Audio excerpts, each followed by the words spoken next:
Hello everyone, I'm here with a really cool design for an automatic door. Now it will detect when a player is nearby within a certain range and open automatically. No pressure plate, no lever, no tripwire. So let's see how this works here. Let's just give it a running start and see what happens. And look at that, the door opens automatically, no buttons pressed, and it closes right behind us. Now let's take a look at what's going on here, shall we? As you can see under the floor, it relies primarily on this little guy right here. He is what's detecting when a player is nearby, and he will trigger that pressure plate. Now this can be used for any type of door. It can be used for a completely flush door. I just used a basic 2x2 piston design here. Now let's crack on with the tutorial, shall we? Before we get started, I want to show you guys a few of the components. Everything pretty much in this chest is what you will need. A couple building blocks, and not an actual egg, but a dog. You will need a dog and a bone to tame it with.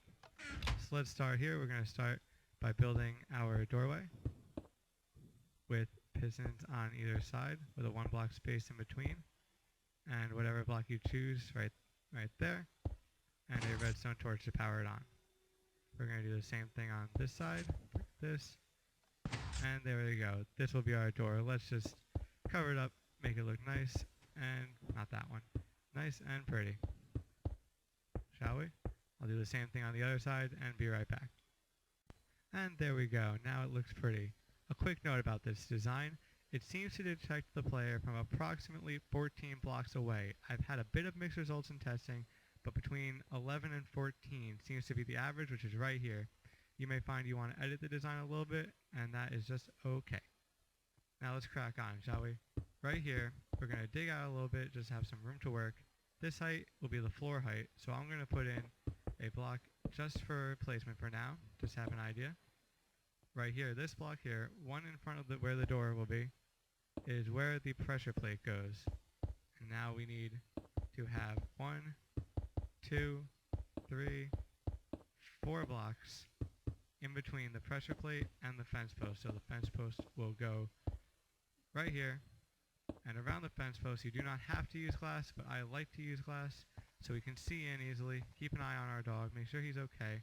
Except for these 2 blocks right here, next to the pressure plate, they will need to be solid. They will be used later on. So, let's get our dog. Let's tame the boy. Good boy.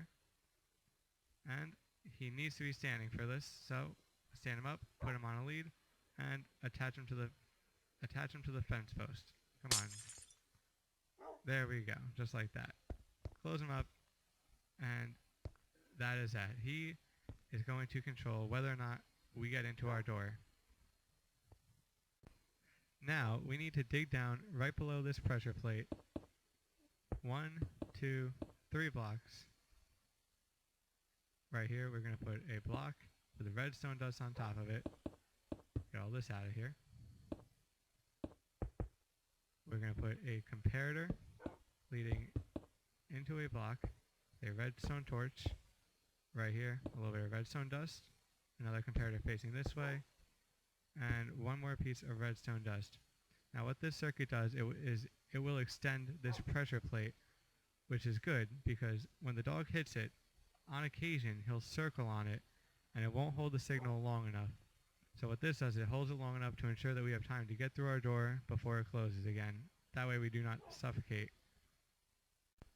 What we need to do now is we need to wire our output, which will be this redstone torch, to the pistons that will open the doors. So we put a redstone torch right there, clear away some of these blocks, have a little bit of room to work, and as you can see, this is where the redstone torch is that powers the piston currently. So we're going to put a piece of clay, clay, clay. It doesn't have to be clay, whatever block you like. I just use clay because it's color coded, and there we go. Now it is wired in, so we'll turn off the torch and unpower the piston. Now let's just get around and do the same thing on the other side. Once again, we're going to dig down here. Do not break that glass as I just did. What are you going to do? Hi, how you doing, boy? Cover that up. So we have the redstone torch right here. That gets powered. We're going to put a piece of redstone right here. Redstone dust. Sorry about that. Redstone, redstone. Now there we go. Now it's shooting to both of these. And that should pretty much be the end of our automatic door opening and closing. So let's wait, see if it closes when we're far away. And there it goes, it closes.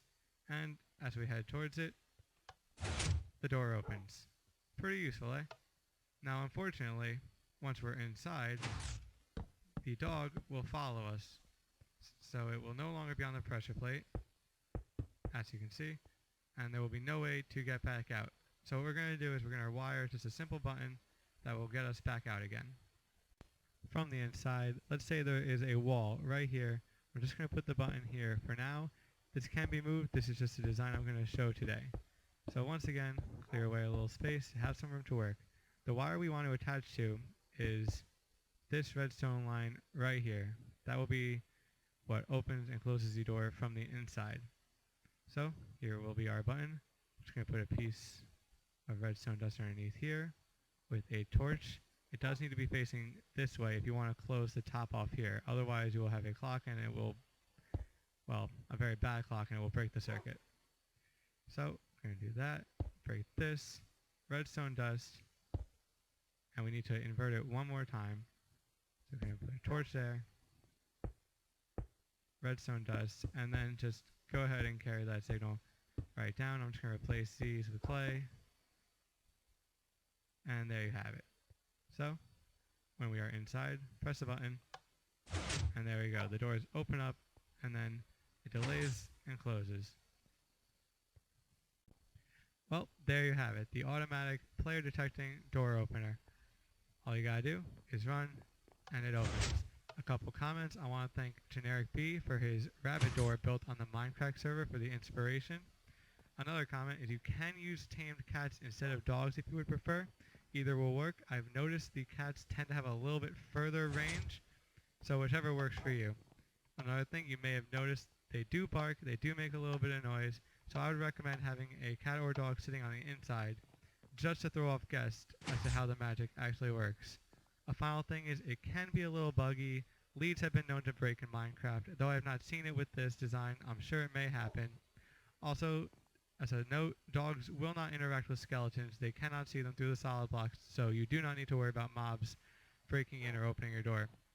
I have not tested this on a server yet. I don't know if players who have not tamed the animal can get in. I will have to let you know if I ever test it. Otherwise, guys, I hope this was helpful. Thanks for watching. Bye.